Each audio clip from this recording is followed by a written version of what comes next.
Bimba. Ce qui a sa montagne est la vérité. Moutulanga ningana. Boniko, Moutulanga ningana, vérité za moko.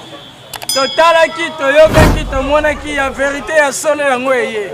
Max TV 243. Les amoureux de YouTube et les youtubeurs, les amoureux, il y a qualité, balobi nulle part ailleurs, kaka awana Max TV 243. Max TV 243. Bon s'abonner massivement pour nous profiter na bilingue Max TV 243. C'est une occasion, l'occasion.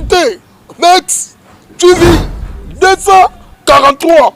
Là où moi je dors, là où moi je me passe, là où moi je mange. J'ai tout fier de ça. Papa, maman, on fait campagne de la pino. Va s'abonner. Awa, ma camouflage il y a bien. Mes missions il y a bien. Ma film a bien. Ma gaga bien. Mes missions il y a bien. Mais l'oubou il y a bien. Nyoso, il y a bien. Là où moi je dors. Tout abonné na bateau même s'abonner il faut s'abonner à Max TV 243 s'abonner quand on sait jamais dans tout temps Georges écoute ma fibre s'abonner dans tout temps du bébé na Max TV s'abonner. Honorable président, merci pour la parole.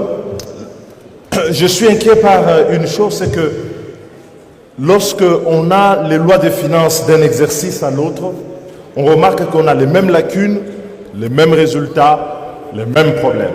Au final, rien ne change. Nous sommes devenus ici, et d'ailleurs votre intervention en début en disant est-ce que le débat était nécessaire, avait toute sa place parce que nous ressemblons de plus en plus à une religion morte où nous avons conservé les rites, mais dans laquelle plus personne ne croit.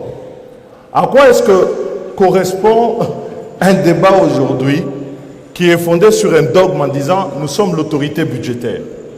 Quand nous regardons la loi de finances telle qu'elle est, elle révèle une chose, c'est que le gouvernement dans la phase d'exécution, la phase administrative, réécrit totalement la loi de finances.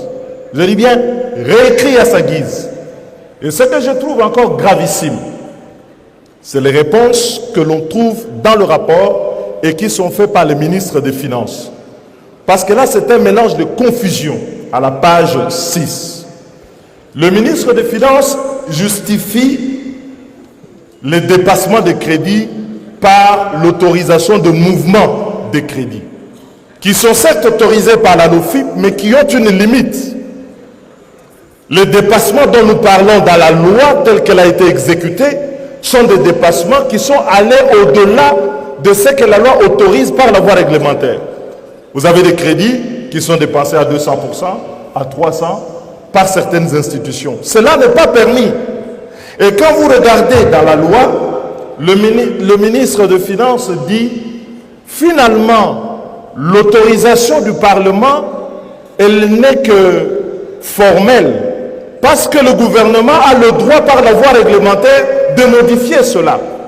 Et il y a encore une grossièreté dans le rapport quand le ministre dit mais la loi de finances, la reddition de comptes équivaut à la loi de finances initiale. Mais non, la loi de finances initiale autorise, la reddition de comptes constate. On ne peut pas confondre les deux.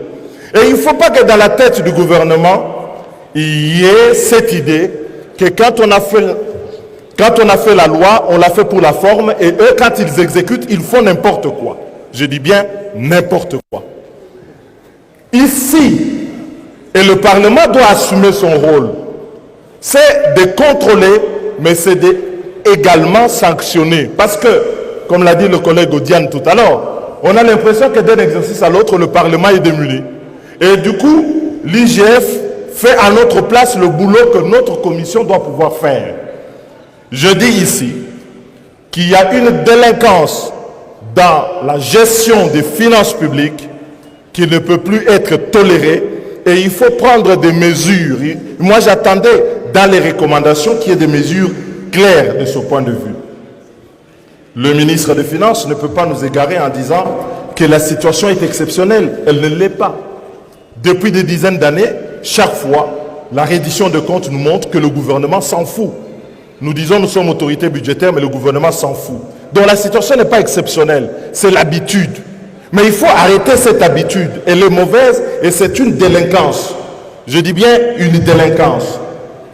Deuxième élément, ce que vous regardez sous les comptes spéciaux, qui est le lieu où une partie des recettes est affectée. Je vais terminer. Je vais terminer, mais laissez-moi poursuivre, Monsieur le Président. Ma femme. Ah oui, délinquance, ça veut dire... Ah oui.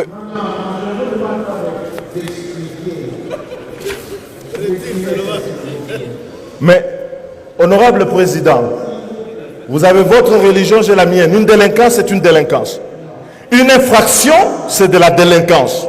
Je ne change pas sur ce point. Il y a de la délinquance financière. Et je dis ici, oh ben vous la gardez. De toutes les façons, on savait que vous êtes le pape d'une religion qui n'en veut pas.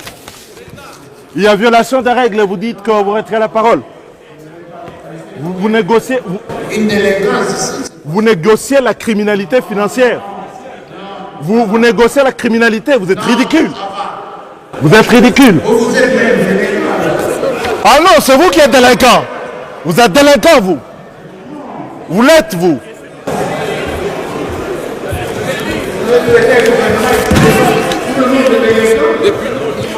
Mais la violation des règles, c'est de la délinquance.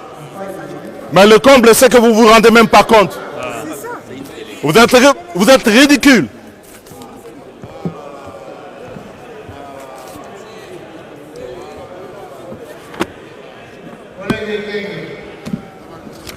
C'est un délinquant.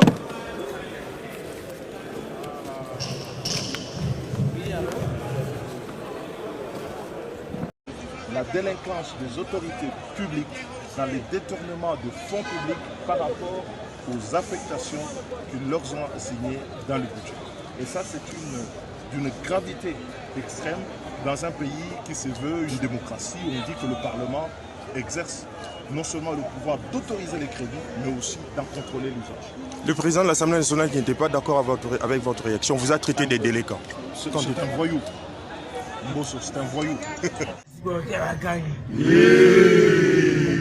Parce que